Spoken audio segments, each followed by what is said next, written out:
All right, what's going on, guys? It is time for another episode of the Chasing Waypoints podcast. And, well, you guys read the title. You know who we have on the line here in just a few minutes. We're going to be talking to none other than Matt Martelli, CEO over at Mad Media. Not only that, but all sorts of stuff like, you know, I don't know, there's this little tiny race out in the desert known as the Mint 400. We're going to talk a little bit about that one and find out a little bit more. And then I got some questions for him. He's, I don't know. We got a lot of stuff going on.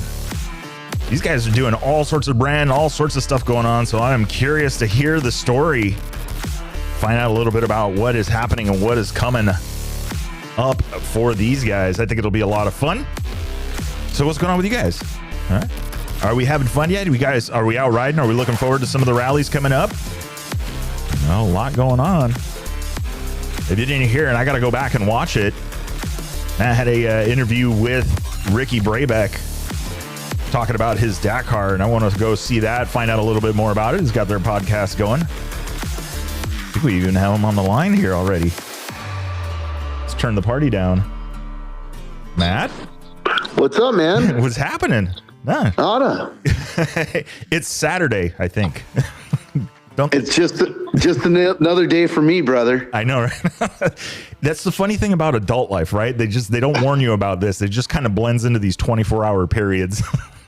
Well, Robbie Gordon taught me a good lesson a long time ago. We got into an argument, and he looked me square in the face and said, "Matt, there's a week and 2 days, and you can still sleep 8 hours." Yeah, true. Oh man, it's crazy how that balance becomes. I mean, and what you do, right? I mean, it happens all day long, right? There's no schedule really. Yeah. No, I'm going to be honest. I don't know where there is balance, but there's on and off switches that I can't push that just happen. But it's all good. Yeah. Nice. So, God, you guys got a lot of stuff, and I was literally just saying, I don't know if you heard that part of the intro, but I saw you just did an interview with Ricky Brabeck talking about some of his Dakar stuff. Yes. Yeah. It was a great interview, and I was stoked to finally do it because, I feel like he's not getting the credit that he deserves. And, just an incredible person, incredible athlete. Anybody who thinks they're a badass athlete needs to try and ride a motorcycle in the dunes and read navigation. Yeah. It's damn near impossible. It is. I mean, they make it look, they make it look easy, and that's something that I agree. Like, he's not getting the credit. Did you see? Was it me, or did it seem like he was kind of quiet in 23? Like after the Dakar, just didn't really see a lot of like social media, like out riding, out testing. It seemed like he was head down. Yeah, I mean, I think that he's not there's people like him that aren't good at promoting themselves. Mm-hmm. And so if they don't have somebody to be their hype man, then that's what occurs. And so we live in a society now where that's, the expectation is like, oh, you know everything to know about social media and you like it. And there's a lot of people who just don't. And, that's okay. But again, I feel like, his feat, now 2 times, and the importance of it in the context of American sports, mm-hmm. In the history of American sports, he's the first American to win Dakar, and then did it on a motorcycle, which is the most difficult way to do it. Mm-hmm. And now he's backed it up and done it a second time just to erase any doubt that the first one was a fluke, right? Yeah. So it's more, when you think about it, it's way more incredible than even winning the Olympics, because if you're an Olympic athlete, you've got to do one sport, you've got to do one thing and have, maybe a couple performances, a couple competitions leading into it, not 14 days mm-hmm. of competition. So, I'll definitely be his hype man any day I can. Yeah. Yeah. And that, and that's a very good, I mean, for the rest of the world and those, I mean, at least playing the home game here in the US, that's, I don't know if you could say that's a foreign team winning the Super Bowl twice. 100%. Or the U.S. team winning the World Cup in soccer twice. It's not our sport. It's not. I think that's probably even a better reference because rally here in the U.S. isn't really, some people know. I mean, you could blame people like Ricky and Skyler, Johnny Campbell for kind of starting that fuse and starting to bring people. But at the end of the day, it's still the quote unquote soccer of the U.S.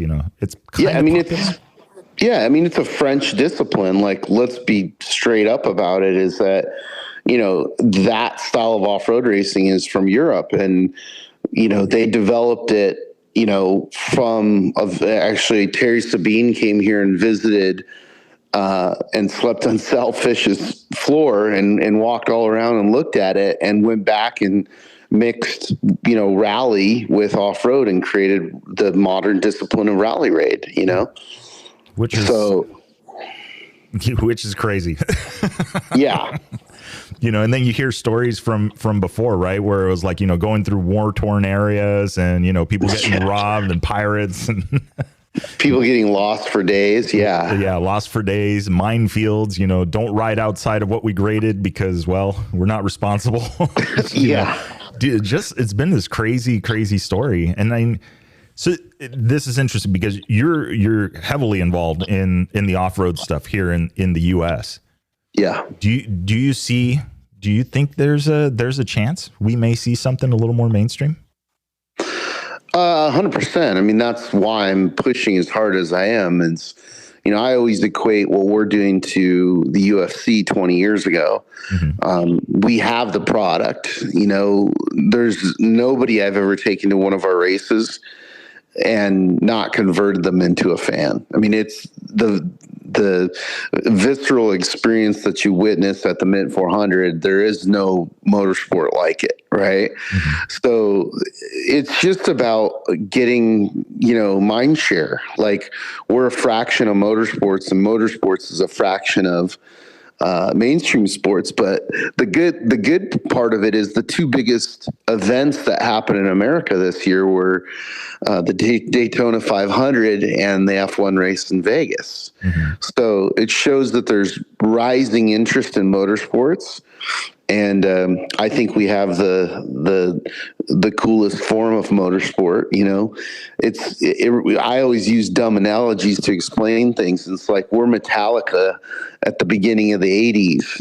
We know the product we have. We know it's going to be giant, mm-hmm. and it's just getting it in front of people. Yeah, and and that's there's a really good point because we've talked to.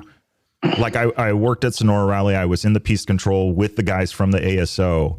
And at the end of the day, with what Darren's, the organization, the Sonora Rally organization and all that stuff, they were really impressed. Like they said that they were expecting, pardon the four-letter word, a shit show because they had been to all these other rallies and stuff. And then I thought, I'm going, no, dude, we off-road racing in the U.S. and especially in the Southwest, over here, SoCal on this side of the country, like that's bread and butter stuff. There's generations that have grown up in the desert doing this.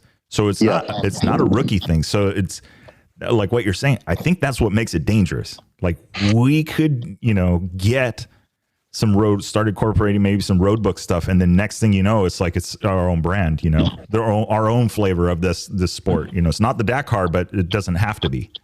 Yeah. Darren's a good friend of mine, and he's a very experienced racer, navigator, producer. So when he, started the Sonora Rally and his wife is super smart and super well organized as a producer. So, when they started doing it, that was the point, was to be the bridge to Dakar. Now, the challenge is that the ASO has a way of doing business that, is works for them in Europe, but may not work for us here. Right. Mm-hmm. And, agreed.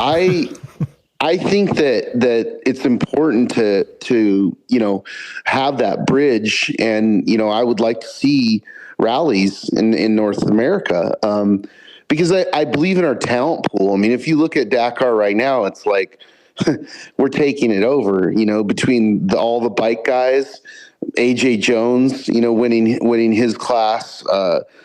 Sarah being over there and being the first woman to win a stage. Mm-hmm. Seth Quintero, Mitch Guthrie Jr., and on and on. And there's more, because the thing that they don't have that we have is we have 6-year-olds starting in UTVs. Mm-hmm. And now we've had they're the first wave of it, and we've got literally hundreds of more coming, right? So I think that, our talent pool in terms of off-road racing is superior, and we are off-road. Like, they don't have the deserts there that we have here, right? So they don't have the freedom and the space that we have here, particularly in the Southwest, right? Mm-hmm. So, I'm excited for the future of that bridge. And, I'll use a stupid analogy. It's like they're jazz and we're Metallica. And jazz is cool. Like, I think more people will look at Metallica with what we're doing and be like, wow, right? It's a, 1,000 horsepower truck with 36 inches of travel. I mean, it's spectacular. Yeah. And I don't think these guys, that was something where I think that gave Robbie an advantage is, man, the course is rough. I go, you guys have never been down Sioux Road, have you? No, that's one of the things that that was one of the things that Ricky brought up is, I think it was the first stage was in rocks. Mm-hmm. And he said right then, he goes, I felt really good because these guys came back and their hands were bleeding and they were all complaining about how gnarly it was. And it was just like, that was normal for us. Yeah. Oh, you mean Barstow? Yeah, that was just a lap around Barstow. Yeah. I was looking for, and I knew it, like when we're doing the stage previews and I'm seeing the breakdowns and all that stuff, and I'm going, ooh, this is going to be good. Not dunes, but sand and rocky and all that stuff. Oh yeah, these guys are going to have a really hard time catching these guys. And admittedly, some of the guys are getting faster. Obviously, the guys up at the top in the Rally GP class are like, even if they were only allowed to go to second gear, they would still hand me my ass on a dirt bike. But it's one of those things that it just still favors the guys that's where they grow up in. I mean, now everybody, all the Austrian team, the entire Austrian team is doing durability and stuff here, but so is Honda. Yeah. My guess. Yeah, no. Actually, it was funny because, we work very close with Johnny Campbell. He handles all of our, he's basically our race director for bikes. Mm-hmm. And he was doing durability for testing in Honda on our course at Barstow, right?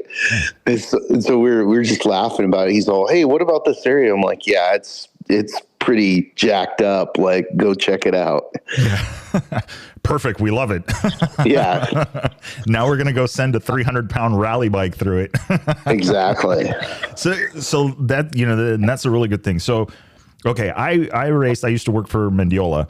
And a long time ago, we did the Mint 400 before you guys got involved. I think it was with Snore, I think, that did it. Yeah, on the North course. Yeah. And then things changed, and then you guys took over, and the Mint 400 that I participated in and the Mint 400 that it is now is almost not even it's two completely different events. I guess it's been out for long. So tell me a little bit about the races and stuff that you guys were, because that's not the only one, right? You got the California 300 as well. Yeah, so we now have 3 races, which forms the Unlimited Off-Road Race Series. Mm-hmm. It started in January at Parker with the Parker 400, which is another historic race. It started in 1974. And that one's cool because it's a fast race. It's very different than the Mint course. Mm-hmm. But what we learned this year is that, it's smoother terrain. We still have a lot of carnage because the speeds are so high. When you make a mistake, it's bad, right? Yeah, the yard sale is much bigger. Yeah. So that's our first race of the season. Then the Mint 400 here, March 6th to the 10th, will be our second race of the season, and then we'll have the California 300 in October in Barstow. Nice, good, quick little three race series. Nothing. A little bit varied terrain. Yeah, and we're not in the middle of the summer where it's 120 and everybody's dying. So. Yeah, I think we did. I want to say I remember if it wasn't in Barstow, I think it was in Mexicali, a night race in the middle of in like June or something like that. And it's like, dude, wait, no. Oh, no. Never again. And it was 120 at night, probably. Yeah. Yeah. How is this even? Then you start to wonder how this is even physically or scientifically possible that it is this hot, I'm down for gnarly. The problem is that then you're not going to get spectators, and then you're not going to get sponsors, and you're not going to get the support that you need to pay for these things, right? Yeah. So it's just like any other sport. Well, there might be one game or a couple games in snow. Mm-hmm. The majority of those games are in better weather, right? And that's the goal. So, to work on it from there. And so all of these, so it's awesome that, I remember the Parker 400. I remember growing up to it. I remember, staying over on the Colorado River. There was this little cafe called the Hole in the Wall. I don't even know if it's still there. And, that was breakfast. And then we would go out and spectate, and watch. That was the thing. That was the family trip. And in the mornings it was super cold. And so you guys took that over as well.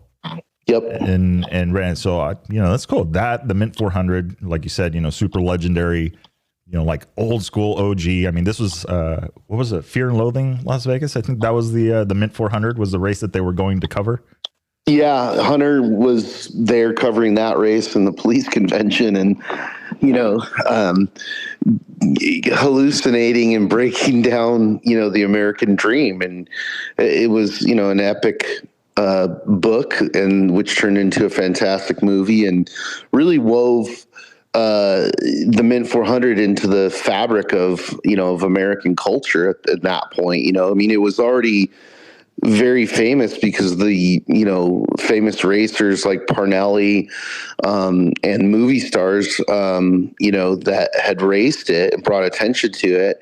But that really galvanized it, being, included in, as a character, I guess I would say, in Fear and Loathing in Las Vegas, which is cool. I mean, we were able to get our hands on the race. Like, my brother and I were super excited because, we grew up going to the race. We love the history and the lore, and really, like, the important thing for us was to create a pillar of our culture. Mm-hmm. We love Mexico. Mexico's fantastic, and the Ball 1000 is obviously a very important race to our culture as well. But, being in America and being that, the overwhelming majority of the racers are from the beginning and still are American, and the businesses are here, we were very, excited about taking this historic race and revamping it. Yeah. And bring it in. And I think, and it's important because with the land, obviously we know with the land use, with the BLM, with all of this stuff that's going on, if nobody picks up the ball, they're gone. Yeah. I mean, look, it's no secret that ultimately, what they would prefer is just to sell it off, for mineral rights, right? Mm-hmm. That's just easy and profitable. Mm-hmm. But this is our land. I mean, we are, are born Americans with certain rights, and one of them is to use, our great land, and it's important that we use it. And, whether you're hiking or mountain biking or horseback riding or off-roading, that's your right. And especially as we pay federal and state taxes, right?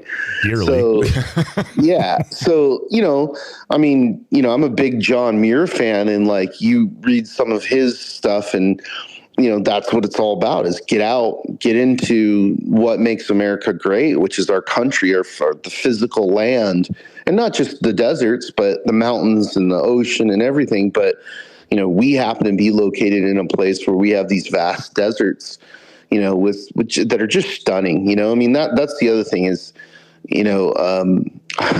I don't like to use the word tree hugger, but that's the description that's there. And I guess I'd be more of a cactus hugger, but yeah, I love nature, right? Like I have to have it. Like there's a lot of things that I could live without in my life, but being able to go out into nature keeps me sane. Like, and off-roading allows that at a level that isn't achievable hiking, or, isn't achievable, to the average person. I mean, we get to go to places that nobody else goes, that are just stunning, and like, it's something that, like, I have to give myself regular doses of it so I don't go insane. Yeah.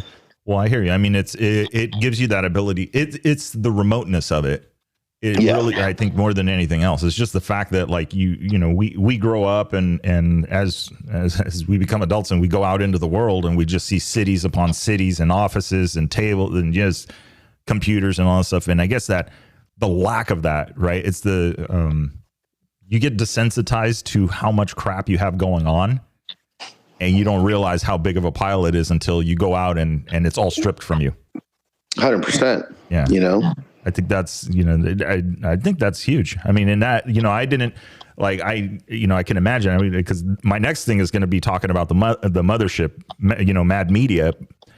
So this isn't, I mean, what we've just covered right now is just the one side of, the off-road part of it and what you guys, how you're involved there. But with Mad Media, you got a lot of other stuff going on as well, right? I mean, still kind of ventures around this community. Yeah, I mean, most of the content that we're producing nowadays is, tied to off-road, which is preferable for us. Yeah.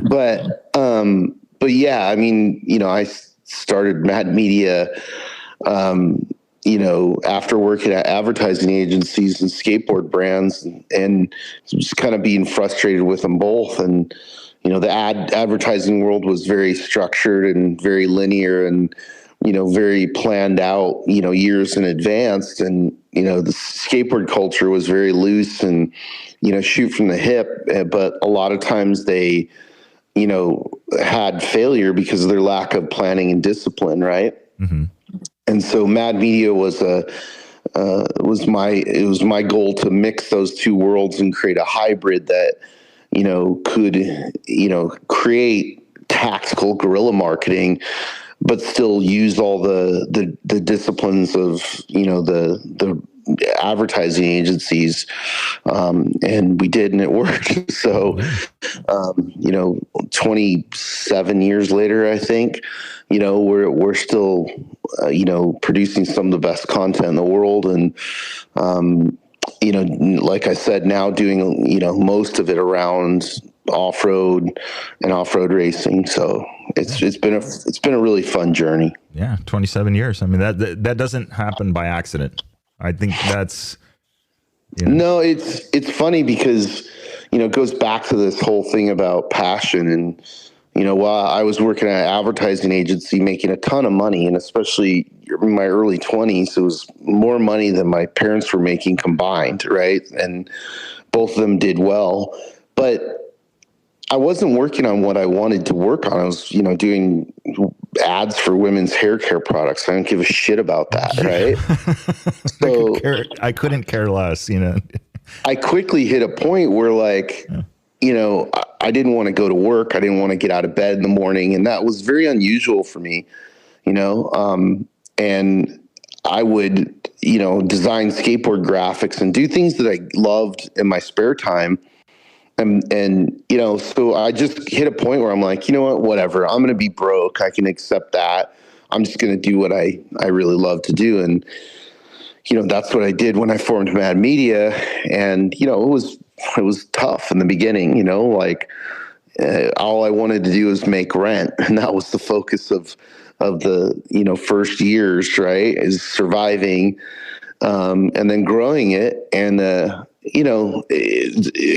being told by other large agencies how wrong I'm doing it wrong, and you need to take this business and do this. Well, they're all gone, and we're still here. Mm-hmm. So yeah, and then just being creating stuff that we love, like that's what I was doing half the morning. Was I just finished designing a t-shirt, and then I'm working on script for the live stream for the Mint, because I've been spending time with these teams, and I want to make sure we get their stories out there. Mm-hmm.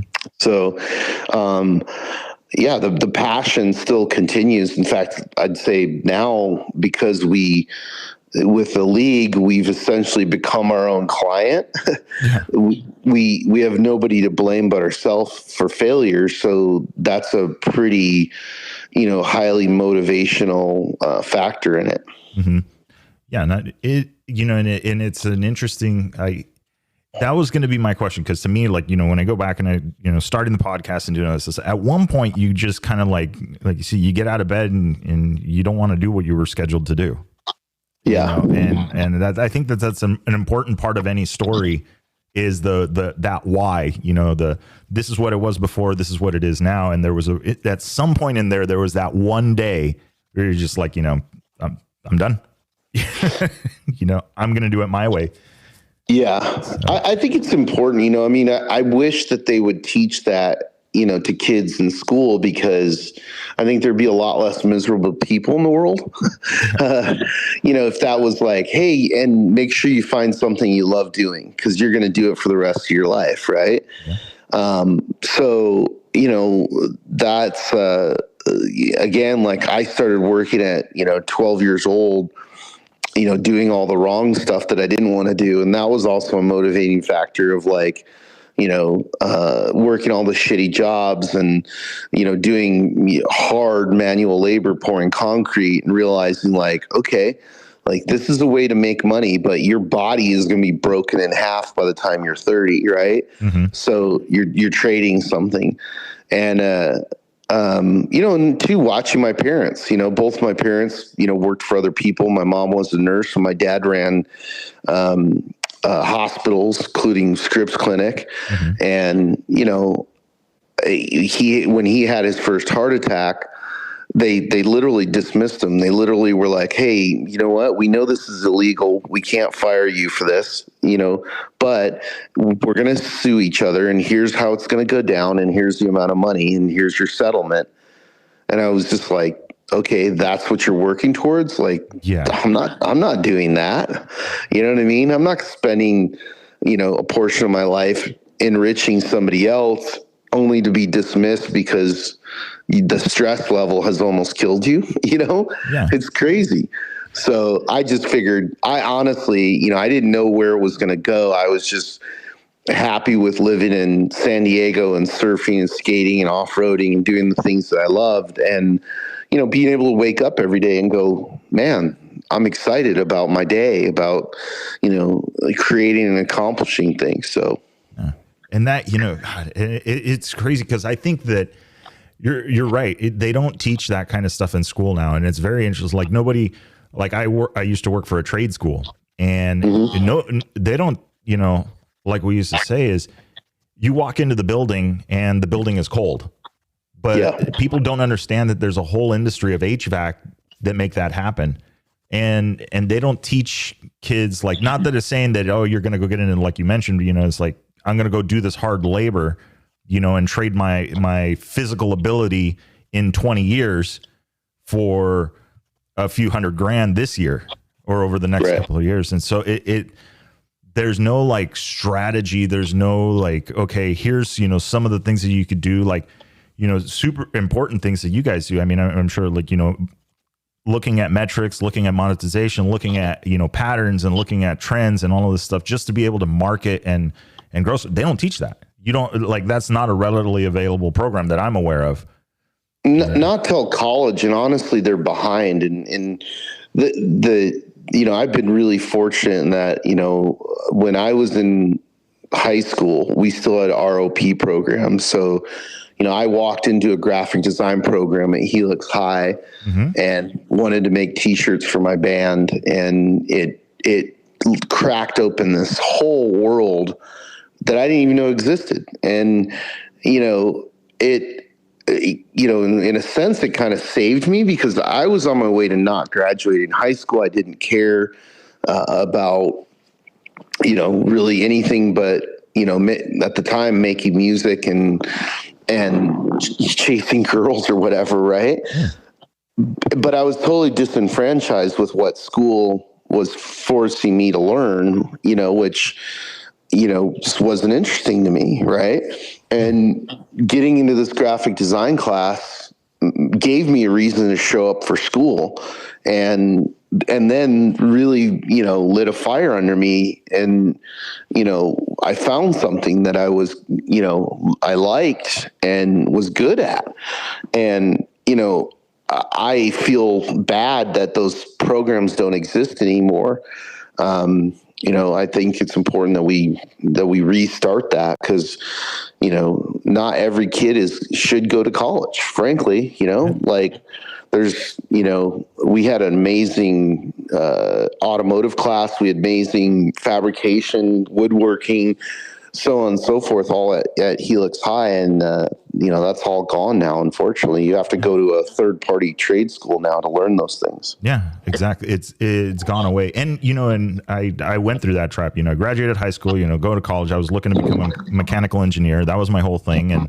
And then, you get into the community college, and I'm going through all of this stuff, and, the things where, okay, well, you need these math classes. Okay. But, since not enough people passed it, we're actually splitting this math class into two. So instead of it now being 6 months long, it's now a year long for the same one class. And then other stupid things. Like I remember the day I was like, I remember walking home, hyping myself up to talk to my parents about how I was ready to drop out of college, because the counselor had just finished telling me that I needed to go take a Computer 1 class. And while I'm thinking it's like some advanced, Computer 1 must be, thinking she had looked at my curriculum.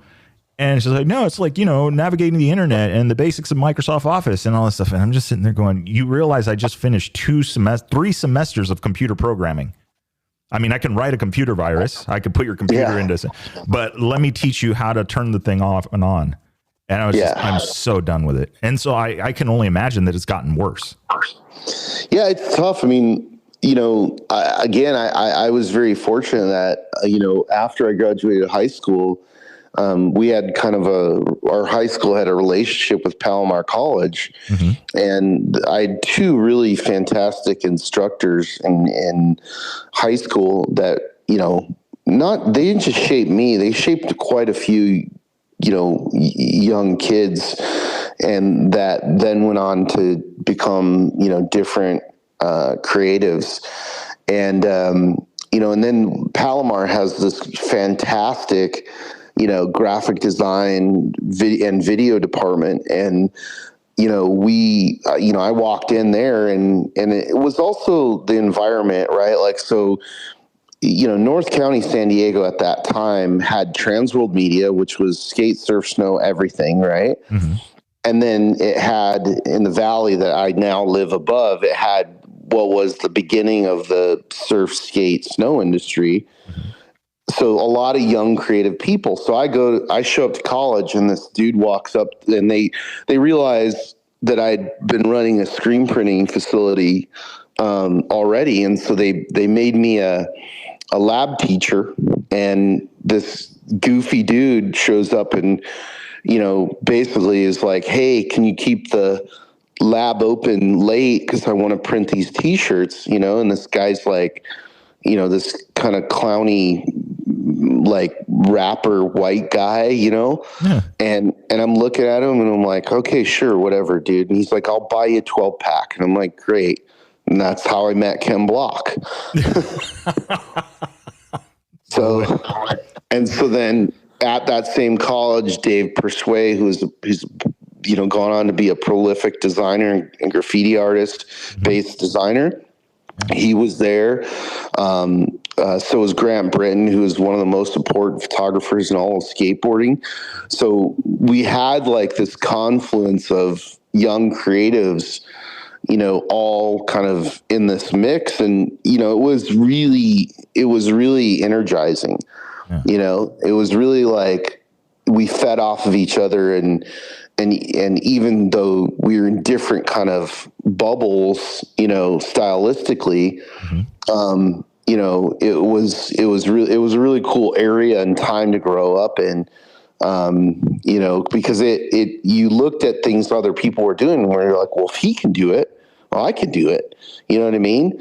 And then there was a lot of shared knowledge. Like, I got to carry cameras around for different photographers at Transworld Media and learn, photography and, or learn their way of photography. So, we need more of that now for young kids, because they have two challenges. One is the mind suck of social media.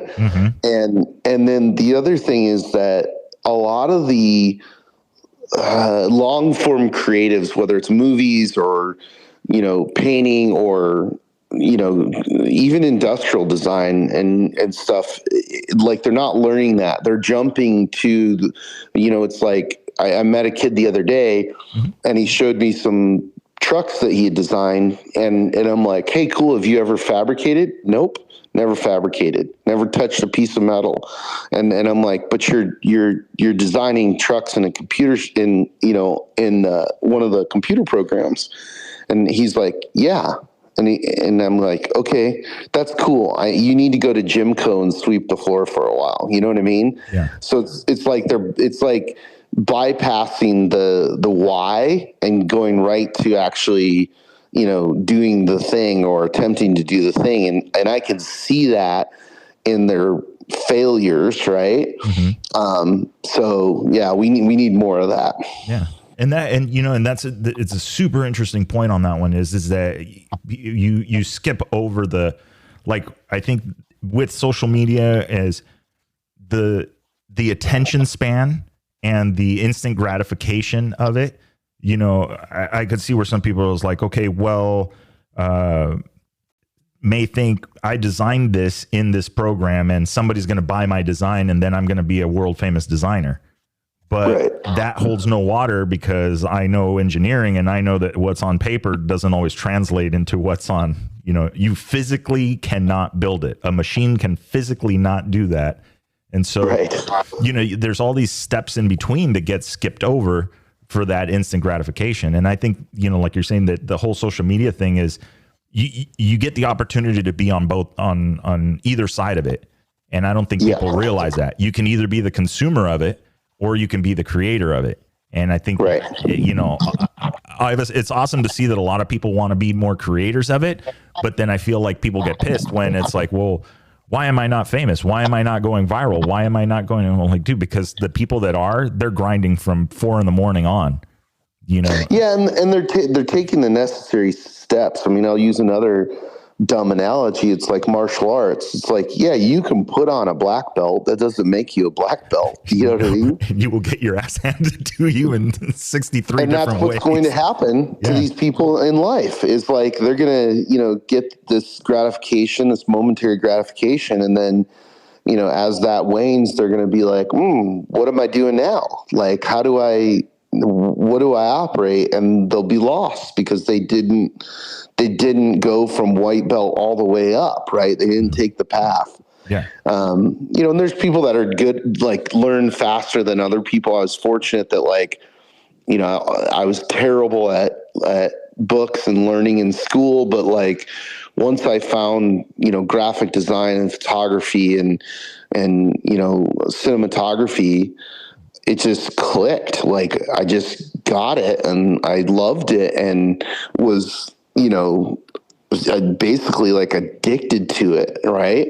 Yeah. If you gave me an assignment, I remember I had to go to adult school, so that I would graduate, and they go, okay, here are the classes you can take and blah, blah. And then in the middle of it, they're like art history. And I'm like, well, what does that mean? And well, you got to study the history of art and you got to write reports on it. And I'm like, okay, give me that. And in 1 month, I had written 3 semesters worth of stuff, to the point where the lady who was overseeing the class is like, just stop handing shit in, like just show up to class, and then we'll take you, we'll say you're here, and then hand that in 2 weeks. And I was so enthralled by it that I literally consumed the entire everything that they had, and then started looking out of the curriculum for other things about art that I could learn. Yeah. It started the fire. And that's isn't it funny how that system of school is really effective? Yeah. I totally, I'm like, dude, okay, wait a minute. So I could just go here. They tell me the assignments, they give me the homework, they let me grind and hustle on my own, do my own thing, and I get credit for it. Or I could go sit in a class for a whole semester and listen to this person that's going to recite the book to me. Right. Yeah, that's crazy. So my question is do you recall that aha moment, like that, like, oh shit, it's game on now? Like, we can do this. This is going to be, do you recall that moment? Has that moment happened? Or I don't think it's one moment. I think it's multiple moments, right? Because yes, I can tell you like early on, there was an evolution happening while I was in college of computers, right? And I was already comfortable with computers because we'd grown up around them and been introduced to this idea, right? So we weren't like grown adults who were like, oh, you're going to get replaced like computers. Like when I hear people talk about AI, I'm like, it's the same thing. And I'm like, you clearly don't understand what you're talking about, right? Mm-hmm. But I remember, like, as the program started getting better, and I had learned the analog way to do everything. Like I had to go in and, create layout boards and typography and learn code to type on a Linotronic typesetter, and then paste everything together and, go in and shoot it on a stat machine and create negatives and separations. So I learned all that stuff. Mm-hmm. And then as really Macs became the much more powerful tool, I knew what they were doing and I knew how to do it. So I accelerated very quickly. And I remember being hired by one of the last agencies that I worked at. And, the people who owned it were very high, very intelligent people, very high operating business people, but they were assholes, right? Yeah. And they were literally talking about me in this interview as if I wasn't there. Ooh. And the woman looks at the man and she goes, yeah, I like this kid. I think we can hire him and we can fire about 7 people. Right. And the man looks at the woman and he goes, well, I don't think 7, but for sure 3. And I'm like, at that moment, I kind of understood like what my value was. Right. Mm-hmm. And so it was an exciting moment to hear that from the bosses, and I hadn't even done anything yet. Once I started getting in there and really doing stuff, they were just like, okay, cool. Like they would give me a bonus and probably go in the room and fire somebody else because the technology took, 5 jobs and condensed them into 1, right? Mm-hmm.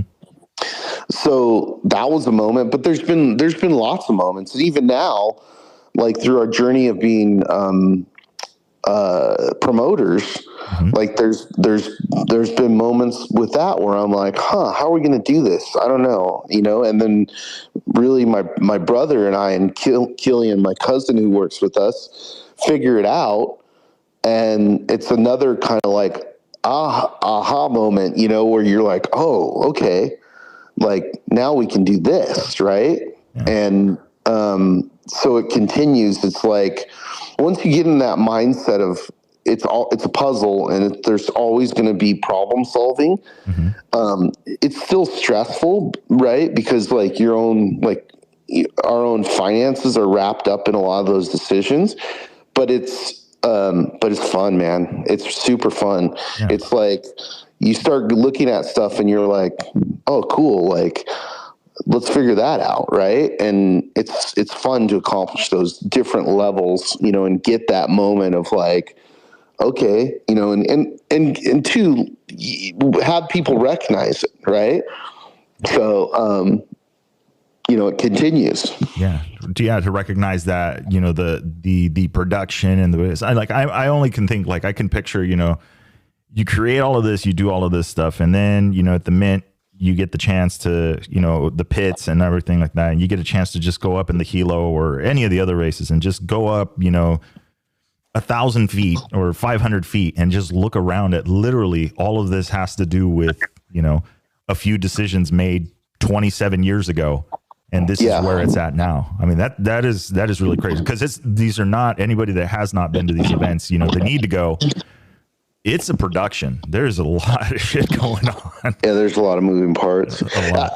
I'll share one moment though. Like I think it was 2016, and it was the first year that we had enough sponsorship dollars where we could really pre-promote the race and spend some money pre-promoting the race, right? Because nobody, and to this day, like, King of the Hammers does it a little bit.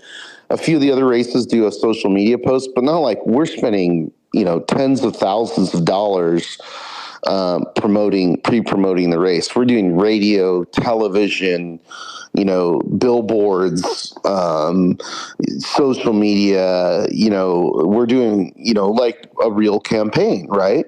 And so I think it was that year that we had enough budget to do that for the first time.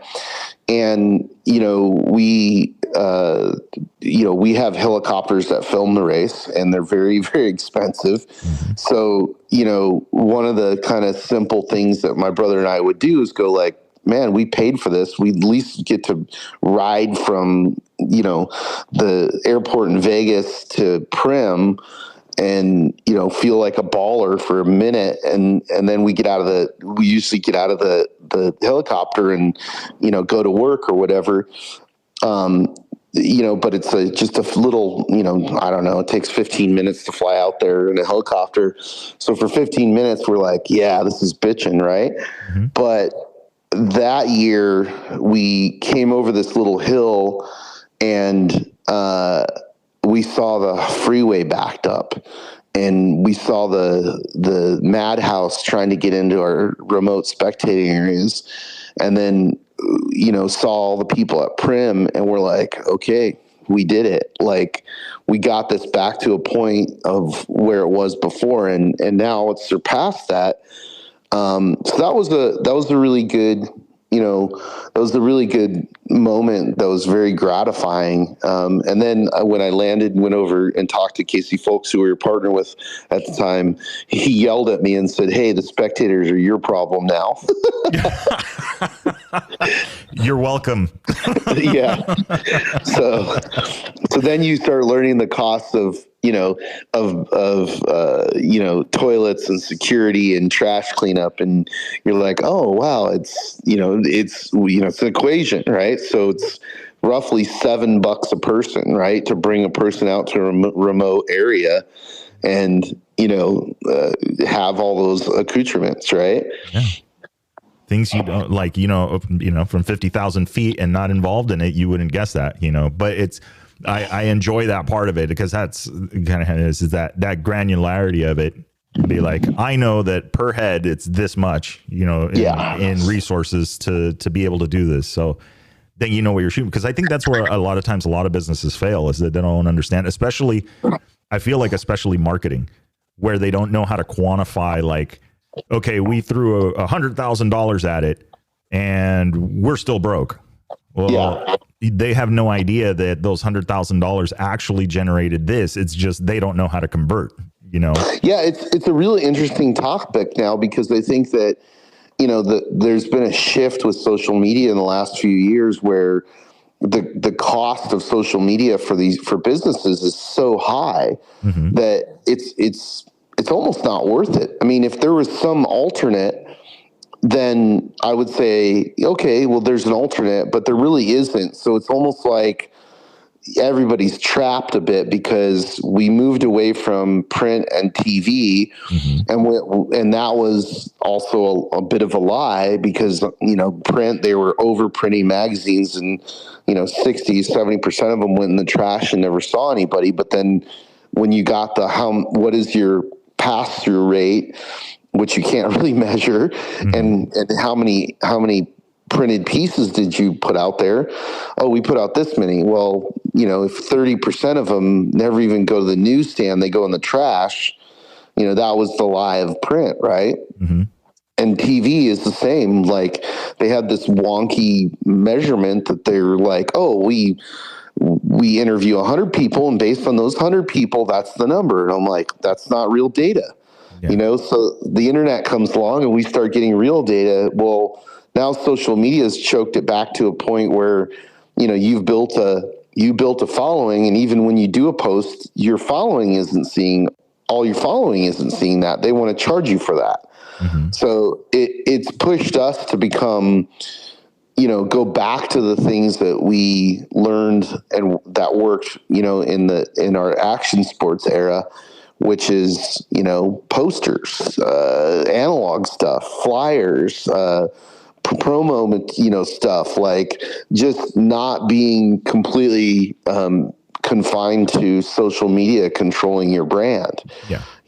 People forget that, like, these brands that are still here today, they were built before social media. I mean, Nike was built before social media.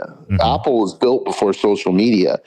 Yes, there are brands that have been built solely off social, or had a big role in that. But now that the cost of doing that, it's back to being cost prohibitive, especially for small brands. Yeah. Yeah. You start looking at it. I mean, it gets pricey really, really fast. And then, I look at it, on the podcast side of it. Right. And, how do you promote the podcast and all that stuff? And you realize that if you don't have a system for actually, like, if you don't have a very specific goal and you don't research that, somebody will literally come along and say, yeah, I'll get you this is that, and the other. And you will have zero idea if that actually worked or not. Yeah.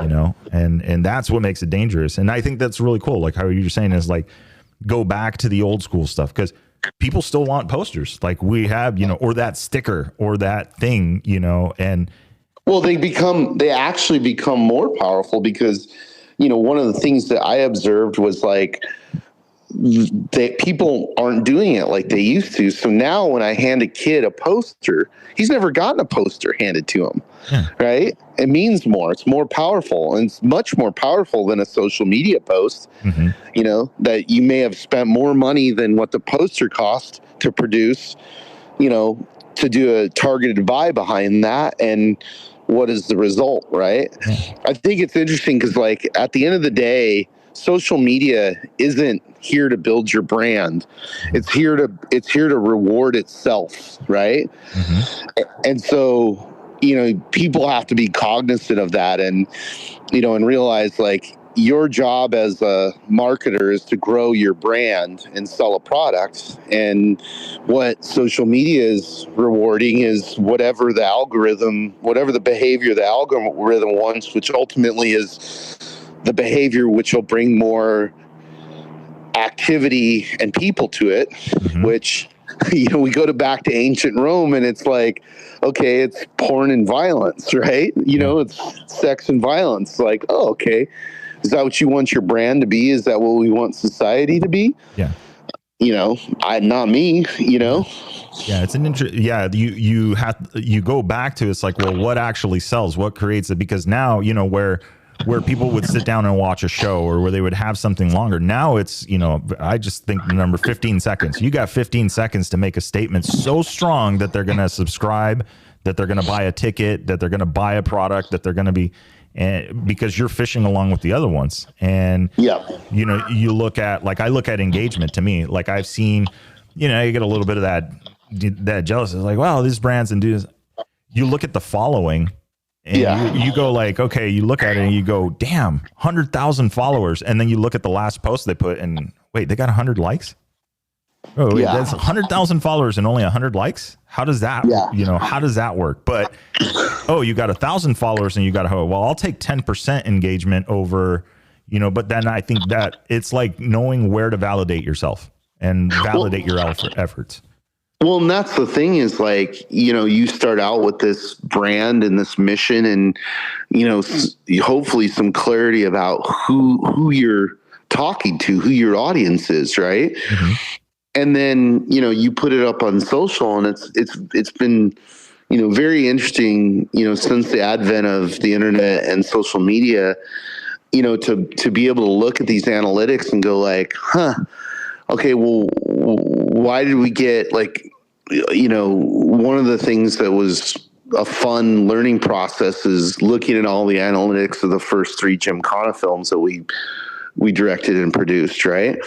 And there was, you could look and see like, oh, wow, Germany has a big car culture. They're all about this. Right. Mm-hmm.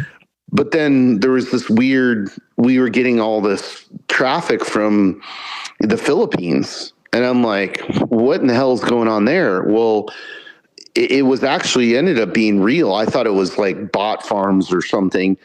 And what it was that because they had no internet infrastructure there, they adopted cell phones much quicker and earlier than us. And so they were like a whole society walking around looking at their cell phone for entertainment. Mm-hmm. So we benefited from that because a lot of those early adopters were young males, right?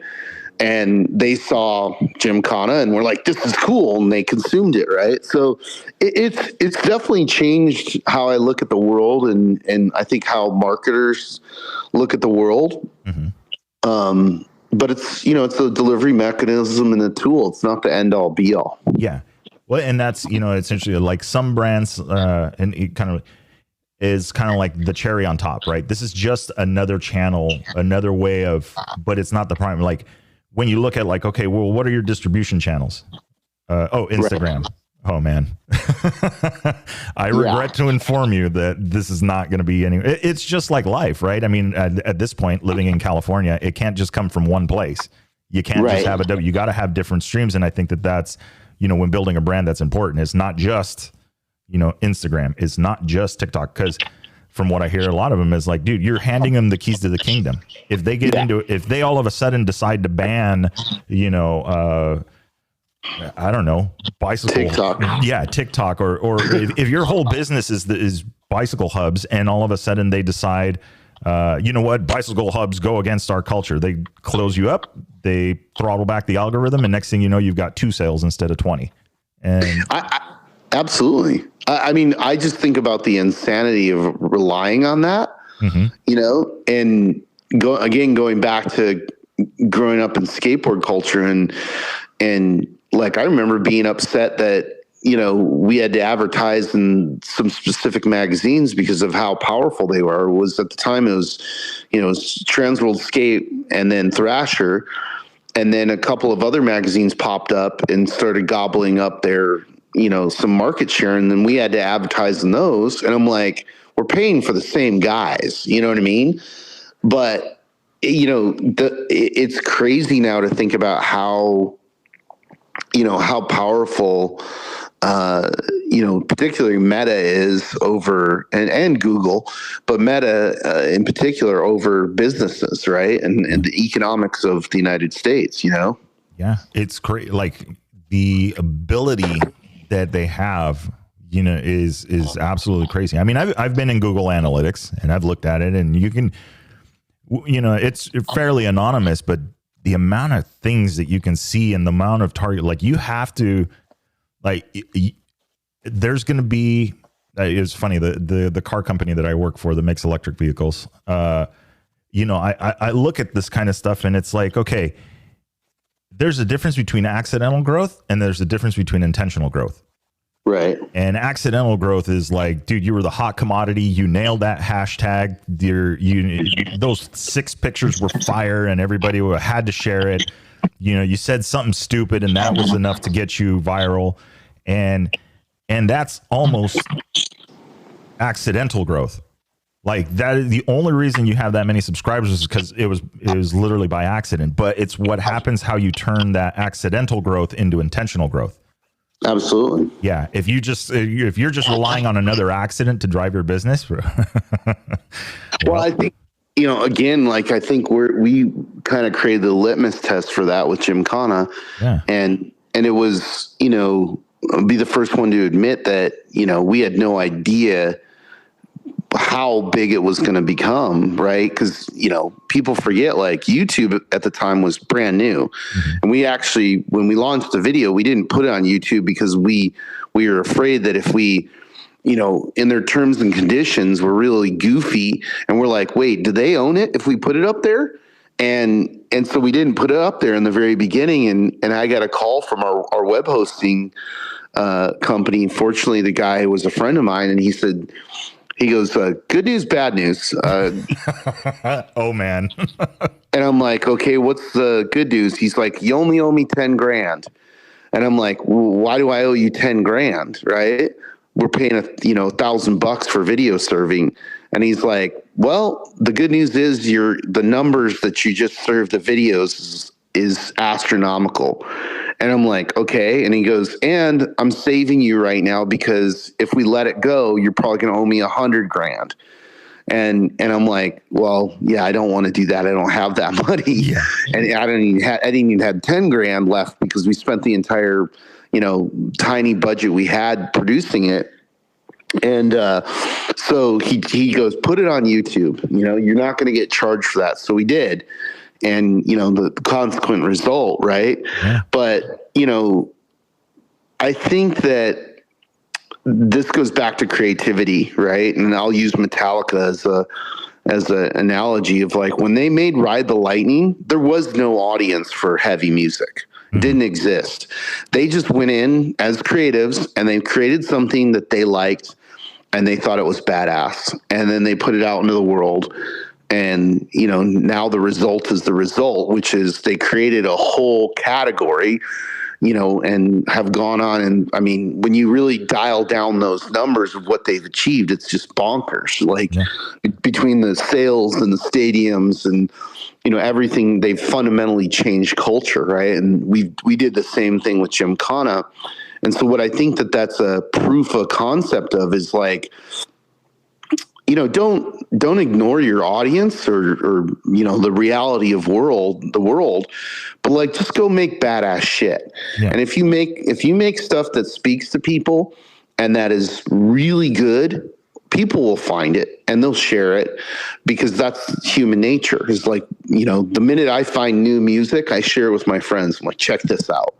I find a new movie, and, like, I just probably recommended the new Ferrari movie to probably 100 people. Right. Mm-hmm. I'm like, you got to watch this. Right. Cause it's good. It gets you fired up. You want to go race cars after you see it. And, so, I think that's the important thing that AI can't do, and neither can social media. Social media is just a distribution point. It can't make the creative that makes your brand, Yeah. Or it can, but you're playing with fire because you're, literally one trend away from being non-existent. Yeah. I think that's what I've seen that in other, really Instagram, I feel like this is kind of taken over on that, Instagram and TikTok, but more Instagram. I'm more of a visual person, and it's like the trends change so fast day to day. And if you're trying to chase that, that's probably that's probably worse than getting a W-2 at a company that doesn't know how to run itself and you trying to keep up. Yeah. I just think that it's insanity. Yeah, absolutely. So, but like you say, I guess at one point, you throw it into the wind and you kind of have to ignore, you do it your way. People can unsubscribe or people can subscribe. It's like the freedom of speech, and you exercise that right. And hopefully, some people, you're going to gain followers, and hopefully you gain the right followers, Well, it's like podcasting. I mean, if you would have said, Joe Rogan was going to be the most powerful podcaster in the world, even a few years ago, everybody would have laughed at you. It's like, Podcasts. No, but it's all like, about YouTube. yeah, it's, whatever it was at the time, but even who he is and the subject matter, right? Mm-hmm.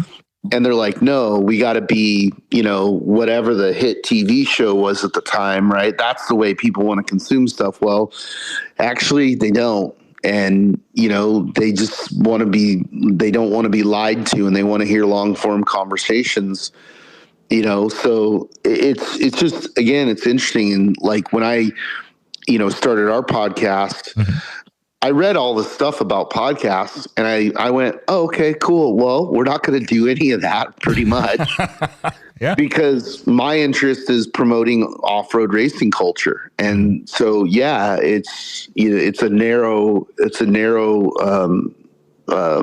reach, but that's what I'm interested in, so that's our mission. Our mission isn't to, whatever, pick the most sensational guest, or, it's the opposite. It's like our mission is to take the weirdos and the forgotten guys in off-road that have done important things that we feel are important, and, give them some credit and some respect, Yeah, sure. And like Ricky, like hopefully a bunch of people understand, through our conversation, how this dude's like the baddest dude on the planet in terms of motorsports, right? And, everybody wants to focus and glorify an F1 driver. And I'm like, yeah, that's cool. But you know what? He didn't do it for 14 days, in a row. And for X amount of hours a day, whatever, 10 hours a day, so let's recognize that. Yeah. Yeah. I think that's absolutely powerful. The more you humanize what they actually have to do, right? Not the 500 foot above the deck helicopter shot of him doing 160K across the desert, that's not the norm. The norm is having to make decisions on notes, having to, do I push here? Do I not push here? How am I going to get around this dune? I mean, when you're talking about 1 second, 1 second gaps after racing so many thousands of kilometers, and that's not even on a track. Yeah. That's not a guy that's, that's going to see this for 52 laps at a time. Right. It's very, very, very different. But yeah. So, okay. So wrapping it up, and only because I saw an interview that you were doing, I have a feeling you're a bit of a mezcal and tequila connoisseur. You got some. Oh, definitely. I'm running low, so I need when I go to the store, what do you recommend? For mezcal? Yeah. Smoky. So here's the thing that's beautiful and dangerous about mezcal, right? Is that there's, I don't know, roughly 40 or 50 types of agaves. Mm-hmm. And then what mezcal allows for is they allow for the mixing of those agaves and then stylistic differences. And there's even mezcals that aren't from the specified region, but they are still a mezcal, mm-hmm. but they have to be called other things. Like there's one that I love called Bacanora, right? Oh yeah. So, I would say, man, I'd have to give you a list, but there's one in particular that you definitely have to try. It's a style of mezcal. Multiple people make it. It's called Pechuga, right? Okay. And why this one is important to try is that, distillation was brought to Mexico by the Spanish. And so the Mexicans were making a drink called pulque before that, and it was fermented agave. And so it wasn't distilled down into refined alcohol. And so then from that point, that's where, mezcal as we know it, and then tequila came from. But right at that point, there was still the old pagan religions were still, prominent, and, Christianity hadn't fully taken over yet. Right. Mm-hmm. And so in those pagan religions, there was a lot of ritual. Right. And so the Pachuga mezcal still has that tied into it. So they when they make it, they create like a tea bag, and that tea bag contains a variety of spices and plants that go into the tea bag. But then the other thing is that they put rabbit meat. And what that does is it gives the different viscosity. So it's almost like more of an oily viscosity, and it smooths out, it rounds off kind of the harshness of the smoke. And it's very different than, like, you'll have it and you'll be like, okay, that's weird. That's different than all the other kind of more dry mezcals that you'll have. And the flavor is outstanding. So, and just like tequilas, they have, different aged ones. So you have Jovens that are, very straight out of the barrel. I'm sorry, you have Blancos that are straight out of the barrel. You have Jovens that are usually only aged a month, in something. And then you have Anejos. And so look for those same things that you look for with tequila, where, you could have one style of mezcal and just the aging process is different, and it has a completely different flavor profile. Yeah. Okay. So this is, and see, that's it's, I love that. It's like when you ask somebody about I don't know, a new Porsche or a dirt bike or whatever it may be, you ask them and it's like, so how is it? Oh, it's dialed. It's like, oh, it's great. And it's like, really? That's all I'm going to get? Well, the variance in mezcal is so wide. That's what's rad about it. It's more like wine, where, you have this huge variety of different, methods and styles of making it. And then the different flavor profiles of the different agaves. There's a really good liquor store in Old Town called Old Town Liquors, and they have an amazing collection of both tequila and mezcal. Okay. Damn, and I have to go to the airport later to get one of my cars ready. Whoops. Well, you're going to spend about $1,000 in there. I'm just warning you. You know what? Hey, it's all airline miles, so we'll be good. There you go. Be able to go ahead. So, have you thought about traveling to any of the rallies, doing any of that? Yeah, I mean, I've been to Dakar. I went to Dakar in Peru twice, and then I went over to Saudi because I wanted to see how they were going to operate there. And it was a really cool experience, and I will probably go to some of the other ones just because I always like looking at other, not just motorsports, but other events and seeing how they operate, right? And what they do better than us or not better than us, right? Yeah. So that's, really where our belief that we could become the best promoters in off-road came from was our experience in action sports we were inside the growth of X Games, doing different work for skateboard brands and ESPN. So I watched it, from the inside go from this like, hey, we're going to throw everything at the wall, year one, and we're going to have skateboarding, surfing, snowboarding, ice climbing, downhill, trash lid riding. Like it was everything. And it's funny because nobody remembers that. Now they know what it is now, and they're like, it's refined, right? Yeah. And I was there when they, the first year where they're like, we're going to try freestyle motocross, and I talk them into bringing, with Ken Block, I talk them into bringing rally in as a discipline in Los Angeles. And, so being inside that gave us a lot of knowledge of like, okay, here's functionally how you can build something like this. So, from the business perspective, like I was at a Lakers game, was it 2 nights ago. And, it was a great game, but the whole time I'm paying attention to like how they're handing everybody a t-shirt at the door and how it's packaged, how professionally packaged it is. And, and how they're doing, engaging the audience during the timeouts. And I literally went back and wrote notes and shared it with my team. Yeah. I'm like, so yeah, I definitely, I'll go to other I'll go to other motorsports events throughout the year. I think this year I'm going to go to see Isle of Man. Nice. That's been something I've wanted to see for a while, and then a WRC round for sure. Yeah.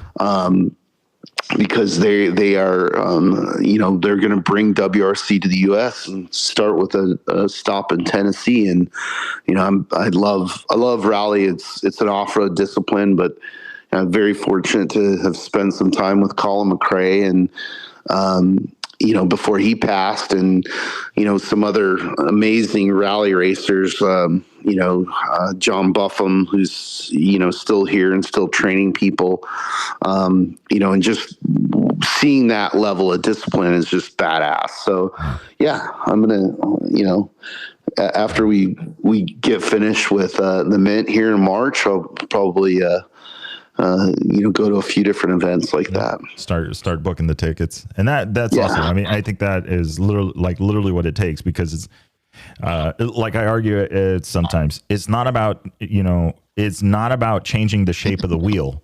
It's about removing the drag, making it spin more efficiently, making it spin faster, but not about, it's round. It's already round. You don't need to do that. It's all the little details and the experience things. I think that's, is really good stuff.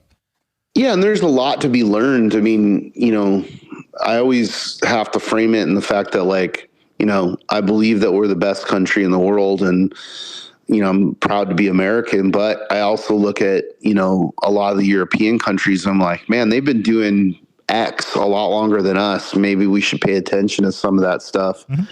And, whether them or Asia or whatever country it is. So, I enjoy learning. Yeah. Always be learning. And from the sales side, they always say, always be closing, but I think that it's more important to always be learning. That helps all the other stuff. I think a little bit of both helps, right? Well, true. Yeah. Unfortunately, learning doesn't pay the electricity bill, but it could lead to not having to worry about having to pay the electricity bill. Exactly. Awesome. Matt, well, I'll let you go. I know it's the weekend, and I'm sure you got some stuff to do, but I'm stoked that you took the time to talk with us. All good, Victor. I really enjoyed it. Yeah, good, very good stuff. And yeah, hopefully I'll get a chance to travel. I got a bunch of travel coming up for the rallies, but hopefully we can run into you at one of the races. Yeah, or let's just get together and have some mezcal. That would be a great idea. Excellent, sir. Well, enjoy your weekend. We finally got a break in the weather, so. Yeah, I'm ready for the sun to be back here, so it's good. I know, right? Just now, I could do with just a few more degrees, though, higher. Yes, it'll come though. I know, right? One before the other. Awesome, sir. Well, enjoy. All right, thank you. Thank you. See ya. All right. So okay. This I was thinking about. I'm going like, hey, we started talking about like off-road, and we started talking about all this stuff. And then we went into this whole like life stuff. And I'm absolutely like astonished, how much and all this, how much the brand has grown and everything they have done and what they've taken over and how they've moved forward and how they've grown things. And I mean, that's huge. Me as somebody that's doing a podcast and doing this stuff. And I mean, this is on the personal level, right? With you guys, is that growing the podcast and talking and watching, like I asked them about the aha moment, and I go back and I listen to the first episode that I did rambling on about a 850 GS and a 790 KTM when the 790 first had come out, and think about like how far we've come, all of the amazing guests that we've had, all of the people we've been really lucky to talk to, and put all of that into, this progression that it's been. And then literally watching our sport, our industry start to grow. here in the US, the listenership, but and I should say not just the US, because I do see the analytics and I do see, there's other countries. Australia is big, Canada's big, Mexico's big, there's a lot of growth in this sport. And it's like, okay, collectively, I'm with Matt, like how he says, it's like, okay, they've been doing this longer. The rest of the world has been doing rally longer than we have, and so how can we learn from that and bring that into what we do and then be able to grow, continue to grow the sport? And that's what we're after. I think that, in talking, if you guys heard the interview with Billy Trapp, where we were talking about, showing up to the Bivouac and there's this guy again and there's that guy again. And, all of these, this family, this rally family that travels. And what's interesting is that it's not just the competitors, but, I am going to travel to the Coast2Coast Rally here coming up. I would have already been to the Coast2Coast by the time you guys hear this, but going to the Coast2Coast Rally, and I'm going to be working with the same doctor that we had at Sonora Rally as the medical director, doing the same here. They live somewhere completely different. They live in a home, but here it's like, dearly beloved, we are gathered here to host and create and watch over and look at this event, the Coast2Coast Rally. So I'm absolutely excited for it. I got to say, I got to get into the garage because, man, I'm ready to go get lost, like Matt was saying, go out and get some desert time. So that's what we're looking forward to. I hope you guys are doing well. Looking forward to the next few months as we continue to grow and get some of the stuff ready because, well, we've got more rallies coming. So with that being said, guys, remember, it'll make sense when you get there. Enjoy the ride.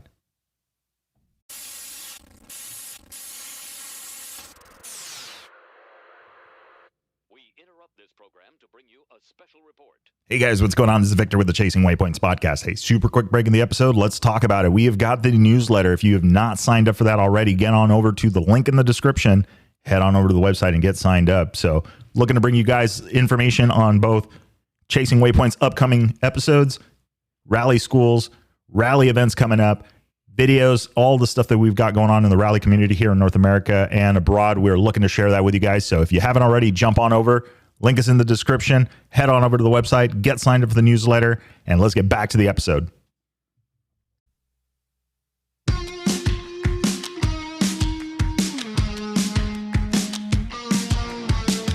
All right, that is a wrap for the Chasing Waypoints podcast.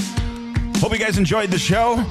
Looking forward to our next one coming up. Remember, if you are out riding, do not forget to tag us at Chasing Waypoints. Hashtag Chasing Waypoints.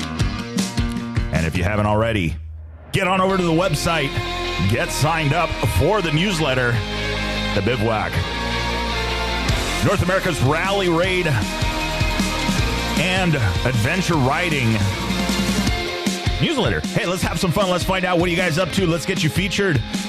If you're a brand and looking to get supported, get some eyeballs, get some ears on your business. Absolutely, hit us up. Send us a message at podcast at Chasing Waypoints.